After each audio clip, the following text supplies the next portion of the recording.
O Evangelho, como me foi revelado por Maria Valtorta, capítulo 296. Chegando em Aera, sob a chuva e a cura dos doentes que estavam à espera. Valtorta descreve a visão do dia 6 de outubro de 1945. Arbela também já ficou longe. Na comitiva estão agora Felipe de Arbela e outro discípulo, que eu ouço chamarem de Marcos. A estrada está barrenta e parece ter chovido muito. O céu está cinzento. Um riozinho bem digno deste nome cruza o caminho que vai para a Era. Ele está transbordando por causa das chuvas que com certeza desabaram sobre esta região e por isso ele não está da cor do céu, mas está de um amarelo avermelhado, como se estivesse levando águas que passaram por terrenos ferruginosos. Que tempo feio, bem fizeste tu em mandar as mulheres embora.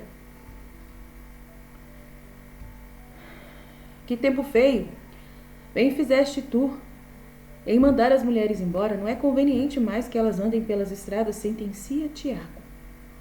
E Simão Zelotes, sempre pacato, até em sua completa dedicação ao mestre proclama: o que o mestre faz bem. Ele vê e prevê tudo para o melhor, e mais para nós do que para ele. João, feliz por estar ao lado de Jesus, olha para ele de alto a baixo. Com seu rosto sorridente diz: És o mais querido e bom mestre que a terra já teve, tem e terá, além de ser o mais santo. Aqueles fariseus, que desilusão! E para aquilo serviu também o mau tempo, para convencê-los de que João de Endor não estava mesmo. Mas por que então estariam eles tão contra ele? Pergunta Hermasteu, que sempre fala de João de Endor com muita ternura. E responde Jesus: o ódio deles não é sobre João, ou por causa dele, mas para eles ele é uma arma, que eles usam ela contra mim. Felipe de Arbela diz: pois bem, a chuva os faz ficar mais do que convencidos de que era inútil esperar e suspeitar de João de Endor. Viva a chuva! Ela serviu também para eu ter-te em minha casa por 5 dias. Quem poderá saber o que é que estão pensando aqueles de Aera? Já será bom se não virmos vindo ao nosso encontro o meu irmão, diz André. Ao nosso encontro, ele virá atrás de nós, observa Mateus. Não, ele vinha pela estrada do lago, porque de Gadara ele podia ir ao lago e com alguma barca chegar até Betsaida para ver a mulher e dizer-lhe que o menino está em Nazaré e que ele logo estará de volta. De Betsaida, passando por Merom, ele tomará o caminho de Damasco por pouco tempo e depois o de Aera, certamente ele está em Aera. Fazem um silêncio, depois João diz sorrindo: mas é aquela velhinha, senhor? Eu tinha quase certeza de que tu ias dar a alegria de morrer sobre o teu peito, como fizeste a Saul de Queriote. Observa Simão Zelotes. Eu achei que era Jesus, perdão. Eu tinha certeza de que tu ias dar a alegria de morrer sobre o teu peito, como fizeste a Saul de Queriote. Observa Simão Zelotes. Falando para Jesus, né, de que ele ia permitir que ela morresse no peito de Jesus de tanto amor, né? Eu desejei para ela um bem ainda maior, porque eu espero chamá-la a mim, quando Cristo estiver para abrir as portas dos céus. Não terá que parar e ficar me esperando por muito tempo a pequena mãe, agora que ela está vivendo de suas lembranças e com a ajuda do teu pai Felipe. A vida dela será menos triste. Eu te abençoo ainda e aos teus pais. A alegria de João cobriu-se com uma nuvem mais espessa do que a que está cobrindo o céu agora. Jesus vê isso e diz: não ficas contente por ir a velhinha logo para o paraíso? Sim, mas não estou, porque isso quer dizer que tu irás embora. Por que morrer, Senhor? Quem nasceu de mulher morre. Terás aquela só, Senhor? Oh, não. E como vai ser festivo o caminhar destes que eu salvo como Deus e que amei como homem. Mas 2 riozinhos, um perto do outro, já ficaram para trás. Começa a chover sobre a região plana, que se estende diante dos peregrinos, depois que eles passaram pelas colinas, na encruzilhada deles com a estrada que entra por um vale e continua, indo para o norte. Para o lado do norte, ou melhor, de um noroeste muito pouco ocidental, vê-se os delineamentos de uma grande cadeia de montanhas, sobre os quais estão acasteladas nuvens e mais nuvens, parecendo formarem novos cumes ilusórios, sobre os cumes reais, de rocha cobertos de bosques dos lados e de neve nos picos. Mas é uma cadeia muito distante. Aqui chuva, lá neve. Aquela é a cadeia do irmão. Ela se avolumou em uma colcha de brancura sobre o cume mais ampla. Se estivermos sol em Aera, nós vereis como é bonito, quando o sol faz ficar cor-de-rosa o grande pico testemunho que o amor à sua pátria leva a louvar as belezas de sua região. Neste meio tempo, continua chovendo. Aera ainda está longe? Pergunta Mateus. Muito, até a tarde não chegaremos lá. Deus nos salve de doenças, então, termina Mateus, pouco disposto a caminhar com este mau tempo de chuva. Todos estão muito agasalhados com seus mantos e por baixo deles levam sacos de viagem, para que fiquem protegidos da chuva e também ficarem protegidos as vestes, a fim de que possam mudá-las logo que chegarem, visto que as que estão agora já estão pingando água e em suas partes baixas já estão pesadas, carregadas de lama. Jesus vai à frente absorto em seus pensamentos. Os outros vão comendo aos pouquinhos o seu pão e João graceja, dizendo: não há necessidade de procurar fontes para matar a sede, basta virar a cabeça para trás e abrir a boca que os anjos te dão água. Legal. Eimasteu, que por ser também jovem, tem junto com Filipe de Arbela e João a disposição de levar tudo com alegria, diz. Simão de Jonas se queixava, dos camelos. Mas eu preferiria estar naquela torre derrubada por um terremoto a estar agora nesta lama. Que dizes tu? E João responde: eu digo que estou bem em todo lugar, contanto que eu tenhamos Jesus. Olha que lindo. Os 3 jovens põem-se a falar, olhos nos olhos uns dos outros. Os outros mais adultos apertam um passo indo para perto de Jesus. Os últimos 2, Timoneu e Marcos, vão ficando atrás, falando. Mestre, em Aera estaremos com Judas de Simão? Diz André. Judas de Simão é o Judas Iscariotes, né? Certamente, e com ele estarão Tomé, Natanael e Filipe. Mestre, eu vou ter saudade destes dias de paz, suspira Tiago. Não deves dizer isto, Tiago. Tiago está falando isso porque não está o Judas. Eu sei, mas não posso deixar por menos. E Tiago solta um outro suspiro. Estará convosco também Simão Pedro com os meus irmãos Tiago e Judas Tadeu. Não ficas contente? Eu muito, mestre, porque Judas de Simão é tão diferente de nós.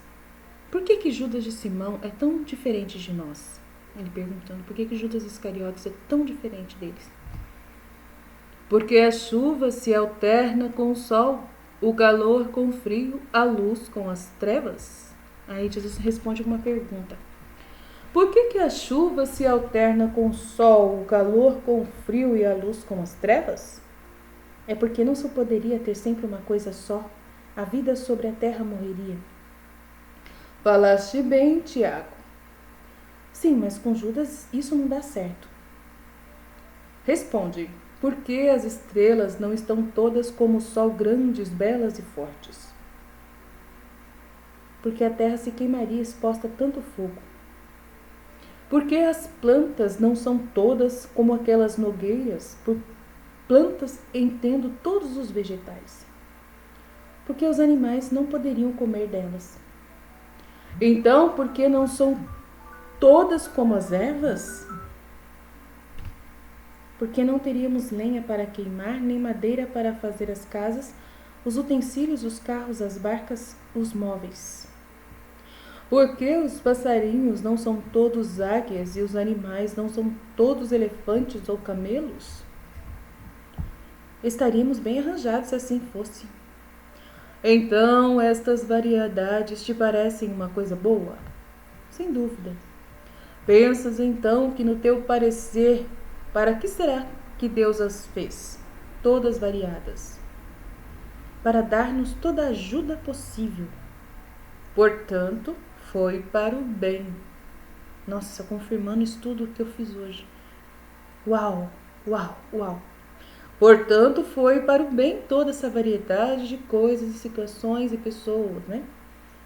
Tem certeza disso? Como tenho certeza de estar vivo neste momento, mestre.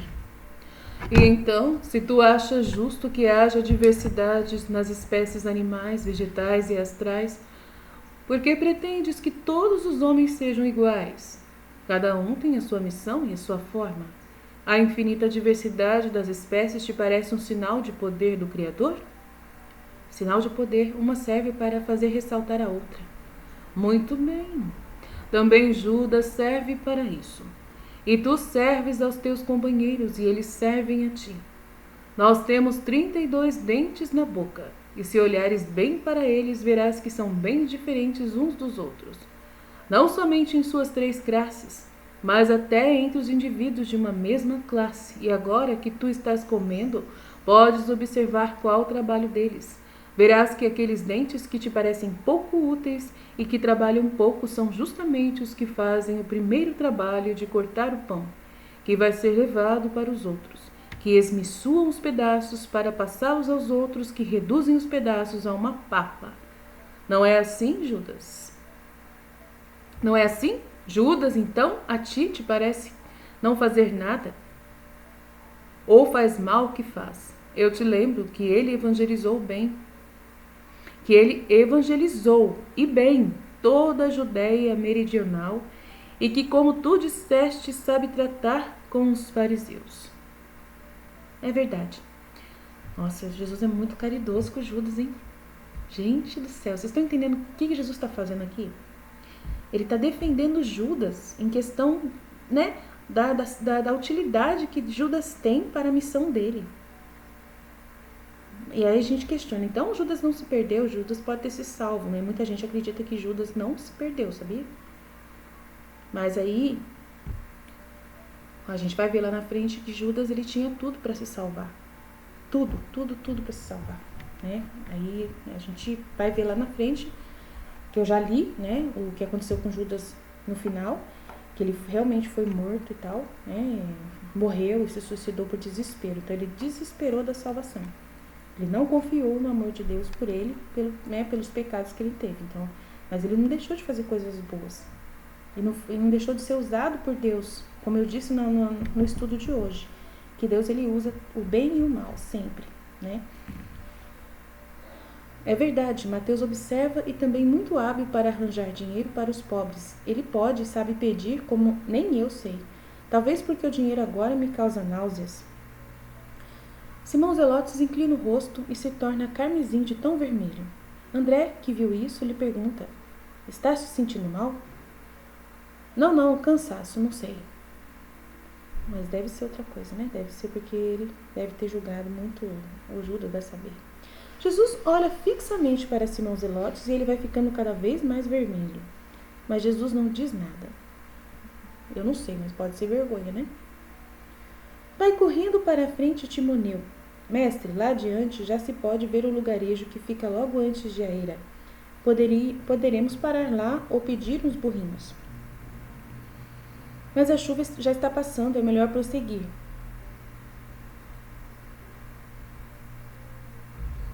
como quiseste. É Jesus que fala, mas a chuva já está passando.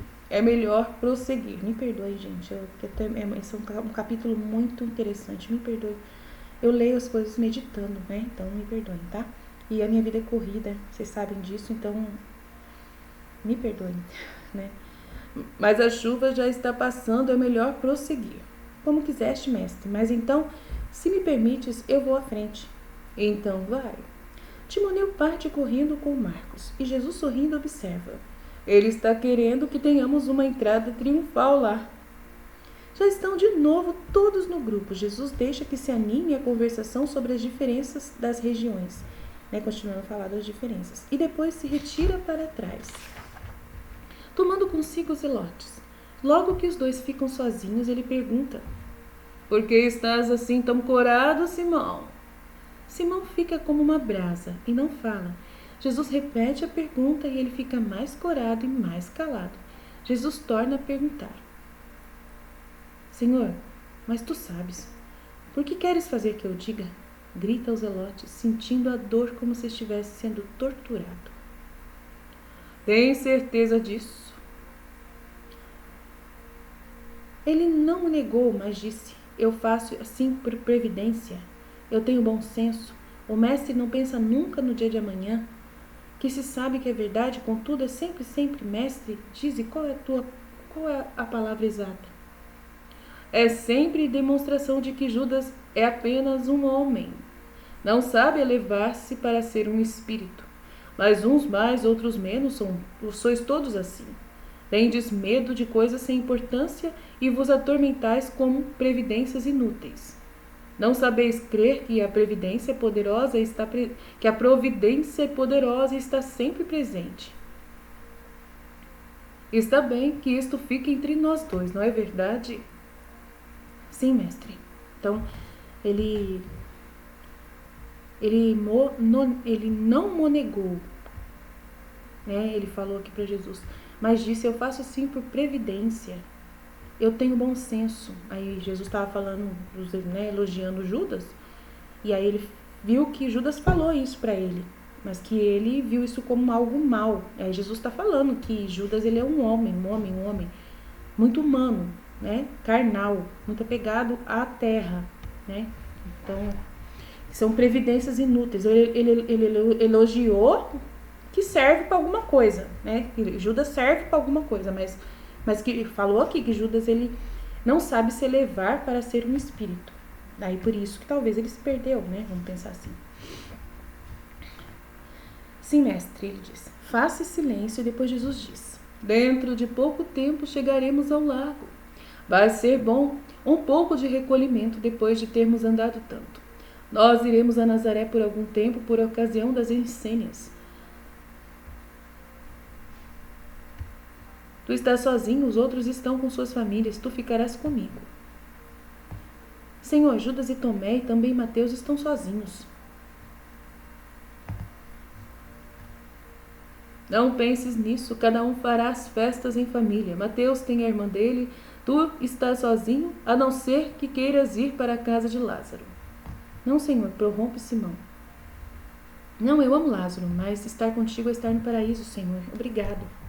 E lhe beija a mão. O lugarejo já ficou um pouco para trás quando, debaixo de um novo aguaceiro, tornam a aparecer na estrada inundada Timoneu e Marcos, que gritam: Parai, aqui está Simão Pedro com os burrinhos. Eu me encontrei com ele que vinha vindo para este lugar com os animais debaixo da chuva. Eles param debaixo das copas de uns carvalhos que os protegem um pouco do agaceiro, e eis que lá vem, montado num burro, que está servindo de guia para uma fileira de burrinhos, Pedro, que mais está parecendo um frade por baixo da cobertura que ele pôs sobre a cabeça e os ombros. Deus te abençoe, mestre, mas eu havia dito que ficaria molhado como alguém que caiu no lago. Vamos logo todos a cavalo, que a era está pegando fogo, de tanto que conserva acesos os fogões para te enxugar. Vamos logo, em que condições estás, meu Deus? Mas olhai para cá, não eres capazes de detê-lo? Ah, se eu estivesse aqui, olhem para cá. Ele está com os cabelos eriçados como se fosse um afogado. Deve estar gelado debaixo deste agaceiro. Que imprudências! E vós, ó coitados, Tu, em primeiro lugar, meu astuto irmão, André, e depois os outros. Como estão bonitinhos? Pareceis uns sacos que caíram num charco. Vamos depressa? Ah, eu não confio em vocês para vou-lo confiar. Eu vou indo atrás e me sufoco de horror. Eu, hein? Comentário estranho, né? Falando deles que eles estão tudo molhados. Falou de Jesus, que Jesus está com os cabelos eriçados, como se fosse um afogado. Ai, Simão Pedro é um barato. Eu vou indo atrás e me sufoco de horror. E aí, também de falar, Simão. Ele se sufoca também de falar, Jesus fala. Diz calmamente Jesus, enquanto o burro começa a trotar ao lado de Pedro, na frente da caravela dos burros, das caravanas dos burros, Jesus repete. E também de falar, e também um falar muito inútil. Não me disseste se os outros chegaram, se as mulheres partiram, se a tua mulher está bem, não me contaste nada. Eu te direi tudo, mas por que partiste debaixo dessa chuva, Jesus? Chamando Jesus de imprudente. Né? E por que tu vieste? Porque eu tinha pressa de ver-te, mestre meu. Então, eu vim na chuva porque eu tinha pressa de me unir a ti, Simão. Oh, caro mestre meu, como te quero bem. Esposa, meninos, casa, nada, tudo é feio se não estás comigo. Crês tu que eu te amo assim?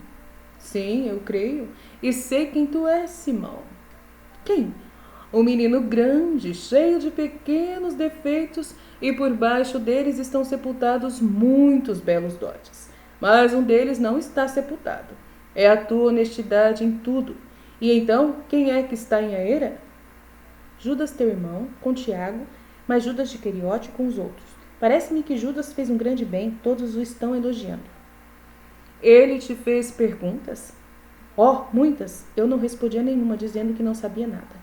De fato, que eu sei, a não ser que acompanhei as mulheres até perto de Gadara, sabes? Eu não lhe disse nada sobre João de Endor. Ele acha que João esteja contigo, deverias dizê-lo aos outros. Não, eles também como tu não sabem onde está João de Endor. É inútil falar mais disso. Mas estes burros, durante 3 dias, quantas despesas? E os pobres? Os pobres? Judas está cheio de dinheiro e pensa neles. Estes burros não me custaram nem um centavo. As pessoas de Aera me teriam dado até 1000 deles, sem despesa, só para ti. Eu tive que levantar a voz para impedir que tivesse que vir ao teu encontro um exército deles. E de asnos.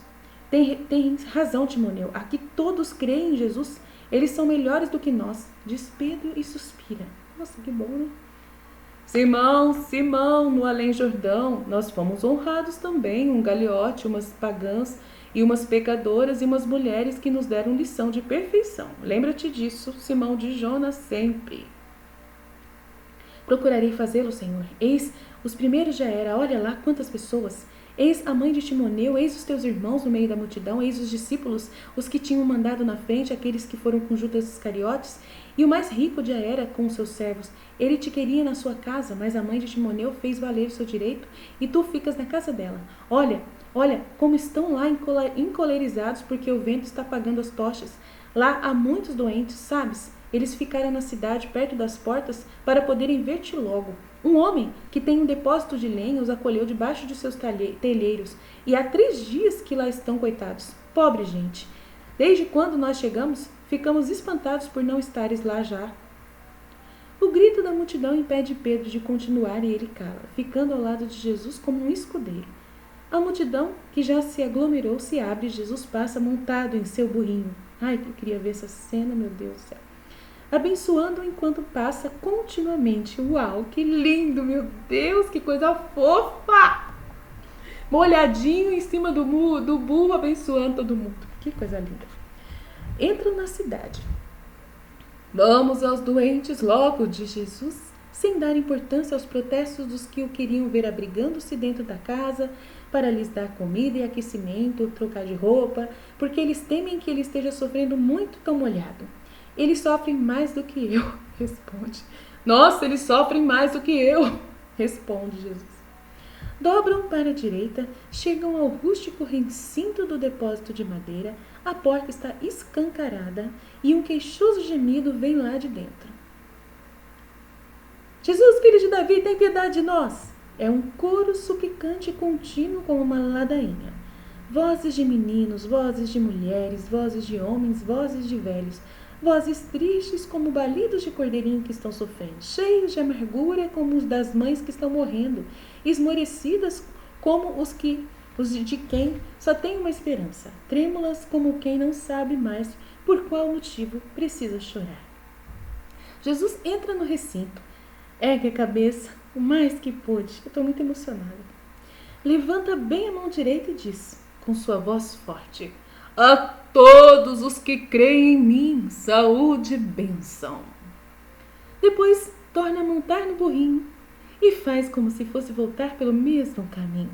Meu Deus, que lindo! Jesus não se importa com ele nem um pouquinho. Meu Deus do céu, oh meu Deus do céu. Igualzinho está no livro do céu, ele falou que ele nunca se importou com ele, nunca. Mas a multidão o aperta e os recém-curados se aproximam dele e rodeiam, e a luz de tochas que ao abrigo dos pórticos estão acesas e tornam vivo de luz o crepúsculo, vê-se a multidão que se movimenta em um delírio de alegria, clamando o Senhor. O Senhor quase desaparece pelo meio de uma florada de meninos recém-curados que as mães foram pôr em seus braços no colo e até sobre o pescoço do burrinho segurando-os para que não caiam. Meu Deus!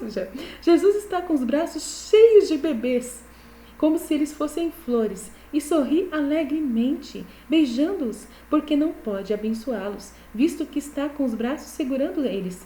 Finalmente os meninos são tirados de lá, e são os velhos recém-curados que agora vêm e choram de alegria e lhe beijam a veste.